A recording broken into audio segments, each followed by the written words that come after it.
இங்க ஒரு சின்ன பையன் கட்டைங்களெல்லாம் எடுத்து இப்படி கட் பண்ண உடனே வந்துட்டு அப்படியே கட்டு காசு வானத்துல இருந்து கீழே கட்டும். இவங்க குடும்பத்துக்கு இதை பார்க்கும்போது ஒரே சந்தோஷமா தான் இருக்கு. அதாவது இப்ப இந்த பையன் வந்து எவ்வளவு கஷ்டப்பட்டு வேலை செய்யறானோ அதுக்கேத்த அளவுக்கு அவங்க குடும்பத்துக்கு காசு வந்துட்டு இருக்கும். மண்ணை தோண்டினா மண்ணுக்கு அடியில இருந்து தங்க கட்டிங்கெல்லாம் கிடைக்குது. கோழிங்களை போயிட்டு இந்த பையன் தான் பராமரிப்பான். இப்ப கோழி போடுற முட்டை எல்லாம் தங்க முட்டையா இருக்கு. அதாவது இந்த பையன் வந்து எவ்வளவு கஷ்டப்பட்டு வேலை செய்யறானோ அந்த அளவுக்கு இவங்களோட குடும்பம் வந்து இன்னும் மேல போயிட்டே தான் இருப்பாங்க. காசு கிடைச்சிக்கிட்டே தான் இருக்கும். அதனால நம்மளுக்கு நிறைய காசு வேணும் அப்படின்றதுக்காக இந்த பையன் கிட்ட வந்துட்டு இந்த உண்மையெல்லாம் சொல்லாம அவனை வேலை செய்ய சொல்லிக்கிட்டே தான் இருப்பாங்க. இப்ப அவன் முன்னாடி ஏழைங்க வேஷம் போட்டுட்டு தான் இருப்பாங்க. அந்த பையனும் நம்ம மட்டும் தான் வீட்டுல இருக்கிறோம், அதனால நம்ம தான் குடும்பத்தை பாத்துக்கணும் அப்படின்ட்டு இப்பெல்லாம் ஒரு விஷயம் நடக்கிறதே தெரியாம ரொம்ப கஷ்டப்பட்டு தான் சின்ன வயசுல இருந்தே வேலை செஞ்சுட்டு இருப்பான். இப்ப நல்லாவும் வளர்ந்துட்டான். இப்ப இவங்க கையில வந்து நிறைய காசு இருக்கு. ஆனா அவ்வளோ காசு இருந்தும் வந்து ஒரு நல்ல துணி போட முடியல, நல்ல சாப்பாடு சாப்பிட முடியல. இவன் முன்னாடி வந்து எப்பவுமே காசு இல்லாத வேஷம் போடுறதா இருக்கு. நம்மளுக்கு காசும் வேணும், நல்ல காசை வச்சு அனுபவிக்கணும். ஆனா இவன் வேலையும் செய்யணும், இவன் இங்க இருக்க கூடாது அப்படின்றதுக்காக வெளியூருக்கு அனுப்பி வச்சிருவாங்க. இங்க நீ சம்பாதிச்சு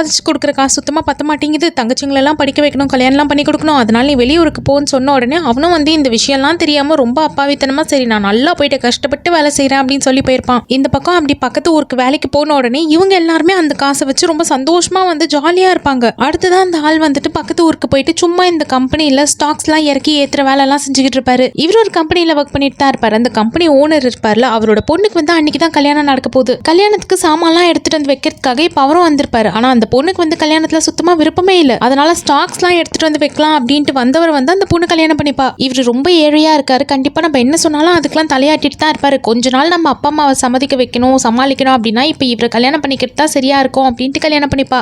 இவருக்கும் வந்து அவரை சுத்தி என்ன நடக்குதுன்னே புரியல. ஒரு அழகான பொண்ணு வந்து என்ன கல்யாணம் பண்ணிக்கொண்டு கேட்கிறப்போ நம்ம எதுக்காக விடணும் அப்படின்ட்டு சரின்னு சொல்லிடுவாரு. இப்ப அவர் அந்த பொண்ணு கல்யாணம் பண்ணதுல இருந்து அந்த பொண்ணோட அப்பா கம்பெனி வந்து ஒரே பயங்கர ப்ராஃபிட் தான். இவங்க நினைச்சு கூட பார்க்க முடியல, அந்த அளவுக்கு வந்து சம்பாதிச்சுட்டே தான் இருக்காங்க. ஆனா இவர் வந்து நம்மளோட மாமனார் சொத்தெல்லாம் நம்மளுக்கு தேவையில்லை, நம்மள கல்யாணம் பண்ணிட்டு வந்திருக்கா, அதனால இவளை நம்ம தான் பாத்துக்கணும் அப்படின்ட்டு மழை வெயில்ட்டு பார்க்காம கஷ்டப்பட்டு வேலை செஞ்சுட்டு இருப்பாரு. இந்த பக்கம் இவர் கஷ்டப்பட்டு வேலை செய்ய அங்க அவரோட அப்பா அம்மாவும் வந்து நல்லா சந்தோஷமா இருக்காங்க. இந்த பக்கம் மாமியார் மாமனாரும் நல்லா சந்தோஷமா தான் இருக்காங்க. இவரால தான் இந்த ரெண்டு குடும்பத்துக்குமே காசு நிறைய கிடைக்குது, ரொம்ப சந்தோஷமா இருக்காங்க. ஆனா கடைசியில வந்து யாரால காசு கிடைக்குதோ அவராலே வந்து அனுபவிக்க முடியல. அவரை தவிர அவரை சுத்தி இருக்கிற எல்லாருமே வந்து இவரால கிடைக்கிற காசை அனுபவிச்சுட்டு இருக்காங்க.